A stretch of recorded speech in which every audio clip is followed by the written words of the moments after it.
Continúa viendo el video 3 de 8, correspondiente a la unidad 1. Como comentábamos, estos principios van a ser obligatorios para todo servidor público que tenga contacto con las víctimas, es decir, cómo debemos tratar a una víctima.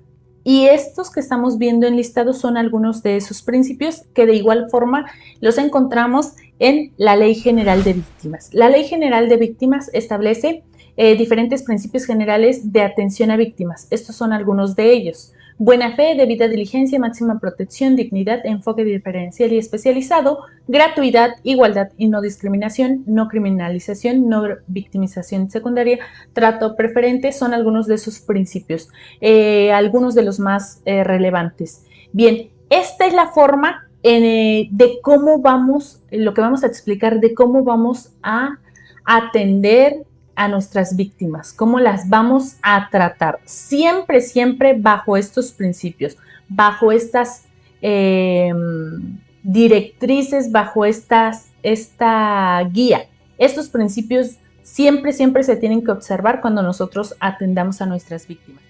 Si nosotros observamos de lado, vamos a iniciar del lado izquierdo, con dignidad. Cuando nosotros hablamos de dignidad, nos vamos a referir a todo lo que consideremos que es respetar los derechos básicos de una persona. Su vida, sus libertades, su derecho a lo mejor a no dar mayor información, a reservarse alguna información, a no explicar los detalles con los que sucedieron los hechos en ese momento. Todo lo que consideremos nosotros que tiene que ver con que esa persona o esta víctima, porque estamos hablando de los principios de las víctimas, tiene derechos por su calidad de ser humano. Todo lo que se considera como lo que se protege como ser humano. A eso se refiere la dignidad. Y vamos a hablar también de debida diligencia. Cuando nosotros hablamos de debida diligencia es así, que nosotros hagamos las cosas inmediatamente o en el momento en el que se requiere la atención. Si nosotros debida diligencia nos referimos ok, policía, fíjese que a una señora le están pegando, su marido la está golpeando, ya se escuchan muchas patadas y mucho ruido, y el policía le pregunta, ¿en qué lugar? Aquí en la calle Mier y Terán y en el edificio de las casas habitacionales, departamentos habitacionales. Ay, no, esa señora como 20 veces que han pedido el auxilio y como 20 veces que vamos y siempre perdona al marido. Ay, que le pegue, creo que le gusta a la señora. Bueno, eso no es actuar con debida diligencia. Debida diligencia es cuando se ocupe, no después de una hora, no cuando el policía quiera, no hacer caso omiso, sino actuar inmediatamente que se requiere, cuando la víctima así lo requiere, cuando se necesita, vaya. Este principio, como yo les dije, y todos los demás principios, no es solo para el policía, es para todos los servidores públicos. De igual forma, cuando ustedes pasan a esta víctima con el Ministerio Público, cuando ya conoce del caso el Ministerio Público no puede decirle, ay señora, no, venga mañana, tengo mucho trabajo, venga mañana, y si mañana estoy desocupado, pues ya le tomo su denuncia. Y si no se puede mañana, pues a lo mejor pasado, pero no, ahorita no, definitivamente no, porque voy a ver unos TikToks. No sé, cualquier cosa que pueda hacer el Ministerio Público, o a lo mejor decir, no, es que tengo mucho trabajo, rezagado, me están pidiendo informes. La justificación que dé el Ministerio Público no es posible. El Ministerio Público debe actuar con debida diligencia, inmediatamente, cuando se requiere, cuando la víctima lo necesita. ¿Y por qué? ¿Saben por qué es muy importante que se actúe con debida diligencia? Porque por eso nuestras víctimas después dicen, no, ir con el Ministerio Público, o no, la policía ni caso nos hace, o no, mi caso lleva años ahí en el Ministerio Público y nunca nunca ha avanzado. Yo creo que ahí se va a quedar. Bueno, las víctimas pierden la esperanza en los servidores públicos. ¿En quiénes? En el policía. ¿En quiénes? En el Ministerio Público. Pierden la esperanza en la justicia. Entonces es importante que nosotros actuemos con debida diligencia, siempre. Y en especial cuando actuamos como policías primeros respondientes. Gratuidad. Este otro principio también es muy importante. Gratuidad. Todas las actividades que nosotros realicemos son de manera gratuita. Nada de decirle a nuestras víctimas, y pues ayúdenos porque ahorita hace frío y pues un chocolatito, un pancito, pues si no nos los puede dar, pues unos 100 pesitos y con eso nos alcanza.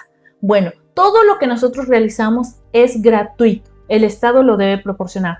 Yo sé que hay muchas carencias dentro de nuestras instituciones, donde quiera que usted esté, ya sea en el ámbito municipal, en el ámbito estatal, en todos los ámbitos de niveles de gobierno. Sé también que en los diferentes estados hay muchas necesidades, hay muchas carencias para nuestras instituciones de seguridad pública, pero no podemos generar una carga para nuestras víctimas. No podemos decirle, pues, como se escucha por ahí con otros personajes, ayúdenos con la gasolina, ¿no? O cosas como estas, no. Todos los actos que nosotros realicemos en apoyo a nuestras víctimas van a ser totalmente gratuitos.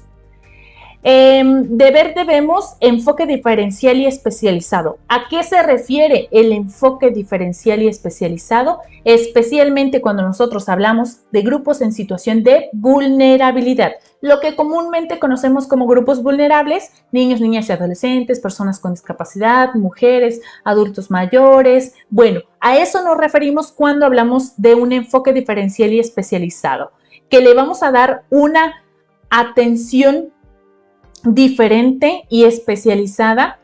Diferente porque la persona lo requiere. No es la misma atención que le vamos a dar a una víctima que escucha, que a lo mejor tiene un doctorado en derecho, que no tiene ninguna discapacidad, que tiene 35 años, que es hombre, que no pertenece a lo mejor a ningún grupo en condición de vulnerabilidad. No es la misma atención que le vamos a dar a una persona en comparación con una persona que está en silla de ruedas, que no tiene la educación básica, no sabe leer y escribir, que además es una mujer, y además esta persona que está en silla de ruedas, que es una mujer, también es una persona sorda, y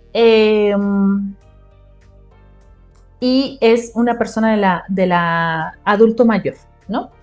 Que es mujer, que tiene 60 años, 65 años y está en silla de ruedas y es una persona sorda. No es que hagamos una diferencia y que a las demás personas no importe. No, claro que importan, pero el que va a requerir mayor protección es esta persona que tenemos de este lado, que está en silla de ruedas, que es una mujer que está en silla de ruedas, que tiene 65 años y que es una persona con discapacidad también auditiva, que no escucha, que es una persona sorda, ¿ok? Eso es el enfoque diferencial, o sea que va a requerir mayor protección ella. Y nos referimos a especializado porque usted debe saber cómo tratar a esta persona, que es una persona sorda, que es una mujer, que es un adulto mayor, que es una persona con una múltiple discapacidad. Entonces, especializado se refiere a eso, saber cómo tratarlos. No es lo mismo que nosotros nos imaginemos que pues más o menos así, o le voy a decir esto, o le voy a hablar despacito, le voy a gritar porque es una persona sorda. No, sepamos realmente cómo tratar a esta persona que tiene o pertenece a diversos grupos en situación de vulnerabilidad, ¿vale? Luego tenemos abajo de azul, buena fe. ¿A qué nos referimos? Siempre vamos a creerle a nuestras víctimas. Siempre, siempre, siempre. Si nuestra víctima viene y nos dice, ¿sabe qué? Me acaba este sujeto, mi jefe, yo trabajo en ese lugar y mi jefe me empezó a alzar la falda y me violó, vamos a creerle a nuestras víctimas. Si viene una señora y dice, por favor, policía, ayúdeme porque mi esposo me golpea siempre y ahorita me está insultando, me dice que me va a matar y eso, vamos a creerle a nuestras víctimas. Siempre vamos a creerle a nuestras víctimas. A nosotros no nos toca hacer la investigación del delito como tal hasta concluir con un responsable. A nosotros nos toca el primer contacto, la primera autoridad que va a llegar con las víctimas o que va a llegar al lugar de intervención y que va a tener a lo mejor contacto con víctimas y escucharlas. Y no vamos a decir, no, la verdad yo a usted no le creo nada, señora. Y usted dice que la violaron, pero pues yo veo que usted no trae ninguna lesión. Así de aquí a ojo de buen cubero, usted no trae ninguna lesión. No, siempre vamos a creerle a nuestras víctimas y vamos a actuar como creyéndole a nuestras víctimas. Vamos a creerle a ellas, ya le corresponderá al Ministerio Público hacer toda la investigación, ya le corresponderá al juez decir si es o no realmente una víctima, pero nosotros vamos a creerle. Estos son los principios de atención, estos más los que a continuación vienen. Igualdad y no discriminación. ¿A qué se refiere la igualdad y no discriminación? A todos por igual, sin discriminar. ¿A qué nos referimos? Ah, ok, viene porque le robaron la cartera y el celular, un güero alto, es un gringo. Ay, condenados gringos, siempre nos están poniendo que el muro y que no sé qué, y tratan bien feo a los mexicanos en Estados Unidos. Ay, no, hazle como que sí, pero ni le des atención. No, no vamos a discriminar a nadie, o a lo mejor una persona porque, se ve, no, es indígena, es más, ni va a poder hablar, ni le hagas caso, ahí déjala. O a lo mejor alguien que está en situación de calle, que vive en situación de calle, no, es un borrachito del escuadrón de la muerte, déjalo, pues le pegaron, pues ya ni modo. No, nunca podremos hacer eso, porque todos tienen derechos y todos tienen que ser protegidos, y nosotros estamos para eso, para proteger a nuestras víctimas, para investigar, para prevenir delitos. Entonces no podemos actuar con desigualdad, con discriminación. A eso se refiere este principio.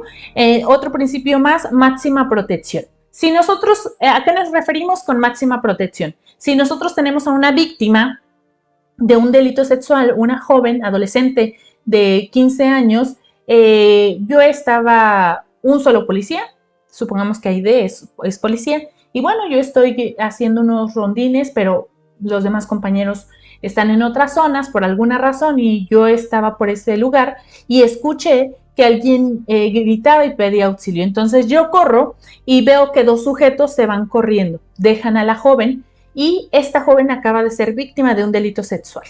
Violaron a esta chica, entonces se van y la dejan ahí.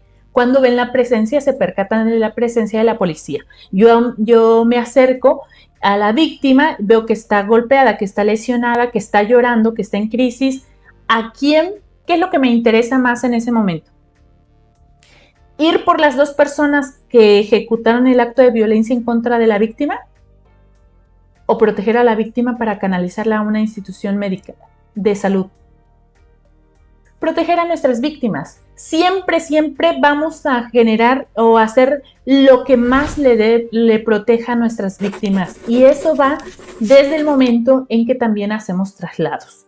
Cuando nosotros hacemos traslados, por favor, se los pido de verdad. Yo sé que a veces no hay unidades, yo sé que se sufren muchas carencias en nuestras instituciones, pero no hagan lo que comúnmente se realiza. O bueno, estoy hablando de algunas comunidades de las que yo he conocido, algunas situaciones de las que yo he conocido en las que me han trasladado en una patrulla de doble cabina, en los asientos de atrás, a una víctima de un delito sexual, de violación, al lado del imputado.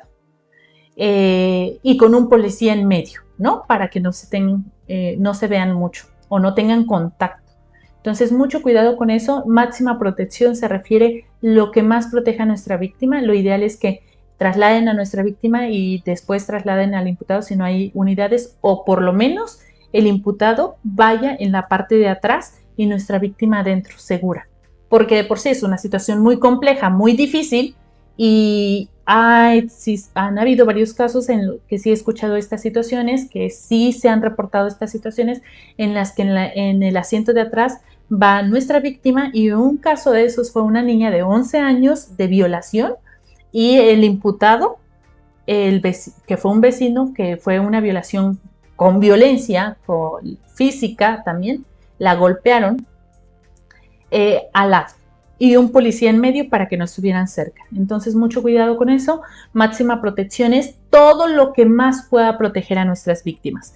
Vamos a hablar también de no criminalización, y muy importante estos dos últimos principios de los cuales vamos a hablar.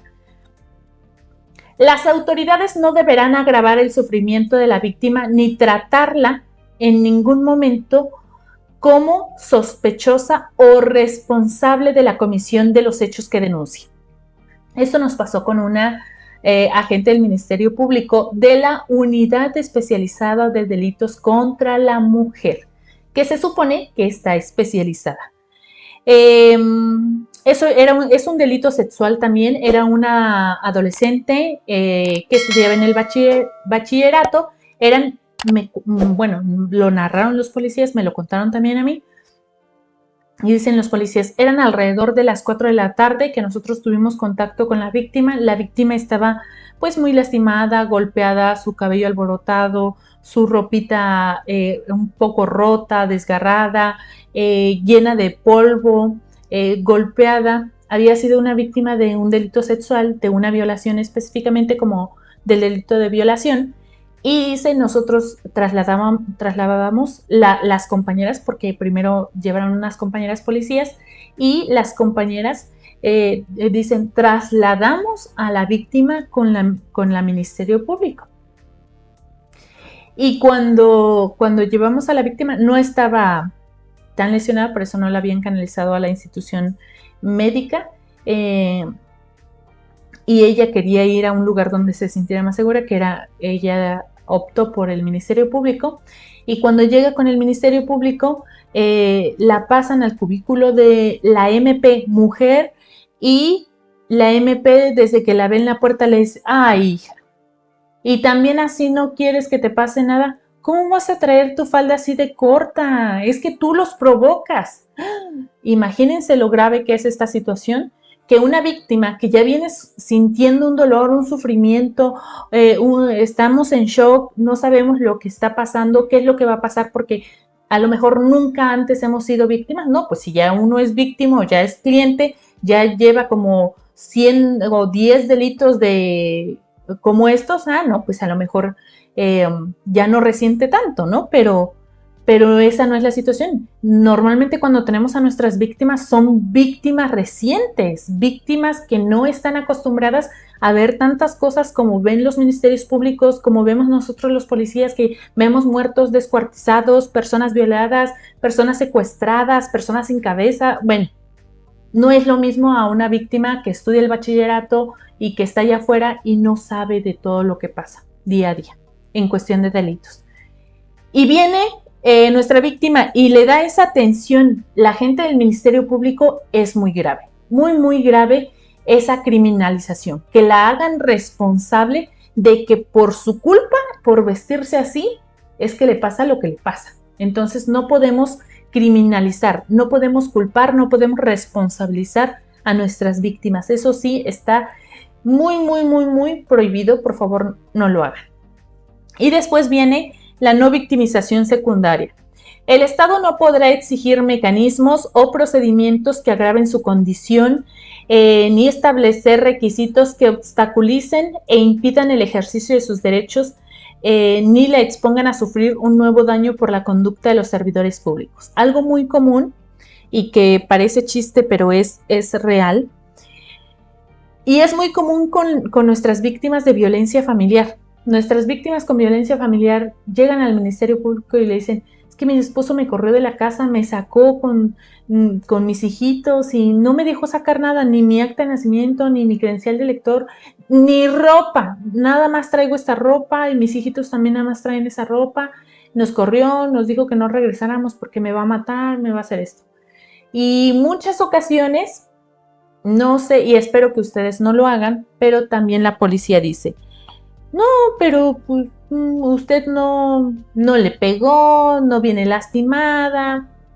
Es que, ¿qué vamos a hacer? Bueno, lo que normalmente hace el policía, y yo he visto o he escuchado que comúnmente el policía no se equivoca, lo que hace el policía es canalizarla al Ministerio Público, darle el acompañamiento y ponerla en contacto con el Ministerio Público. Pero ¿qué hace el Ministerio Público? Yo entiendo que los ministerios públicos, y lo hago este comentario con un conocimiento previo, porque han sido muchísimas las quejas contra ellos, que nos dice el Ministerio Público, no, señora, pues si usted no trae ningún golpe, a ver, trae un brazo fracturado, trae un golpe, un moretón en la cabeza, le fracturaron la pierna, no, ni está sangrando ni nada, no.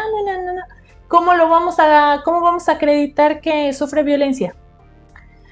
Hay varios tipos de violencia y dentro de ellos pues es la violencia patrimonial, el sacarla, correrla de la casa, ese es un tipo de violencia por el cual se acredita o se da la violencia familiar también. Bueno, el Ministerio Público lo que hace es lo menos de trabajo que se pueda, pero luego empieza a obstaculizar que nuestra víctima acceda a la procuración de justicia. ¿Por qué?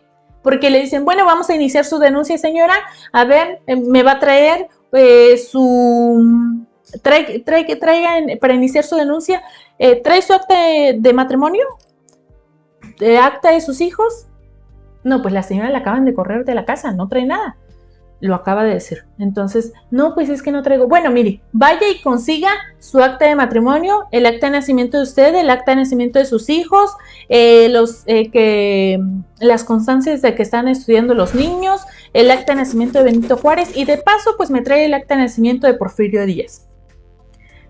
Es un chiste, desde luego, pero me estoy refiriendo a lo absurdo que suena que el Ministerio Público te pida que le presentes esa documentación en ese momento o que para iniciar la denuncia presentes esa documentación cuando la víctima la corrieron de la casa. Te está diciendo que no tiene dinero, que no tiene ni siquiera ropa para cambiarse, que no tiene ni siquiera un lugar a donde ir a dormir esa noche. Entonces, ¿cómo le pides actas de nacimiento que tiene que ir a pagar, a conseguir al registro civil y pagar mínimo 100 pesos por cada acta de nacimiento y todavía traerlos? Una victimización secundaria se refiere a todos esos obstáculos que nosotros como autoridades, que nosotros como servidores públicos ponemos a nuestras víctimas. A eso se refiere. Y lo que nosotros vamos a hacer es disminuir lo más que podamos esos obstáculos. Lo que puede hacer el Ministerio Público pues es solicitar directamente esas actas de nacimiento con el oficial del registro civil para que se las entreguen sin ningún costo. Sin embargo, y lo hago con mucho respeto de varios compañeros y amigos MPs que tengo, pero son quejas muy constantes. Yo sé que no de todos, pero sí existen. Entonces, este principio a lo que se refiere es no criminalizar, no victimizar a nuestra víctima. Si ya fue víctima de un delito, no generar otra victimización secundaria, es decir, no ponerle más obstáculos para generar nosotros violencia en el ámbito institucional. A esto se refiere este principio. ¿Y las víctimas tienen derecho? Claro que sí, desde luego que sí, nuestras víctimas tienen derechos. ¿Cuáles son esos derechos?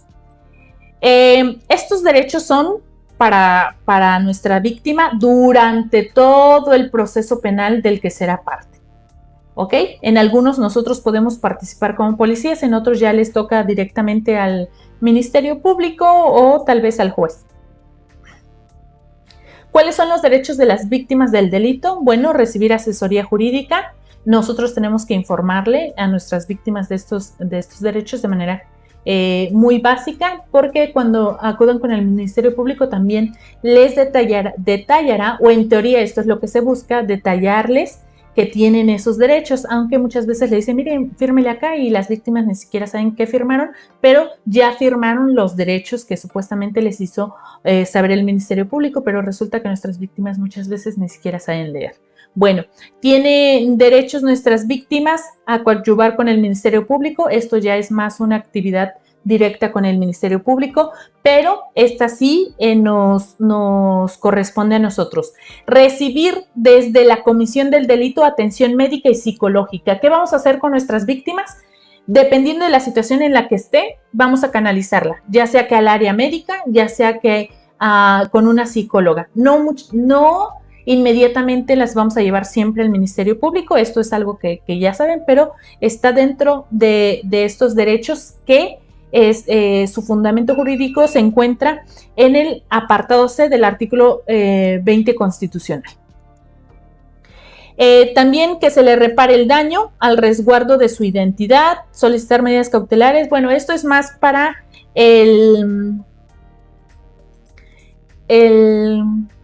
¿cómo se llama? El Ministerio Público.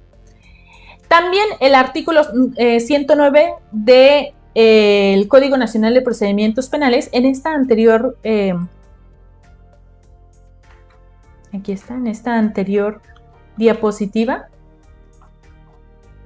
dice apartado C del artículo 21, fue un error mío, es artículo 20 constitucional.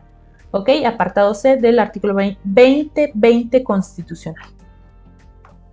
Ahora sí, en el artículo 109 del Código Nacional de Procedimientos también existen algunos derechos, bueno, descritos los derechos de las víctimas, al igual que en el apartado C del artículo 20 constitucional. En este artículo también nos dice que uno de sus derechos de la víctima es a ser informada de los derechos que a su favor existen, a que el Ministerio Público, bueno, esto es cuando ya se encuentra nuestra víctima con el Ministerio Público, a comunicarse, la fracción 4, a comunicarse inmediatamente después de haberse cometido el delito con un familiar o incluso con su asesor jurídico. Nosotros también podemos auxiliarla para que se comunique inmediatamente con una víctima, alguien que le dé confianza, que le dé seguridad, ponerla en contacto con ella. Y bueno, estos son diversos derechos que asisten a nuestras víctimas. El 6, a ser tratado con respeto y dignidad, desde luego que sí. A contar con un asesor jurídico, a recibir trato sin discriminación. Este es un derecho muy importante también y también un principio. Recuerden, dentro de los principios con los que vamos a tratar a nuestras víctimas está el de igualdad y no discriminación. Y este derecho de las víctimas dice, la fracción 8, a recibir un trato sin discriminación, a fin de evitar que se atente contra la dignidad humana y se anulen o menoscaben sus derechos y libertades. Recuerden que vamos a hablar de grupos en situación de vulnerabilidad y vamos a hablar también de discriminación. Como nosotros, muchas de las ocasiones generamos actos de discriminación y muchas de esas ocasiones son de manera inconsciente. Ignoramos muchas cosas y por esa ignorancia que tenemos, todos hemos generado actos de discriminación y muchas veces de manera inconsciente. Bueno, estos son algunos de los derechos de nuestras víctimas, que ya nosotros los conocemos, pero es un repaso previo para todo el desarrollo de nuestro curso. Ha terminado el video 3 de 8 de esta primera unidad.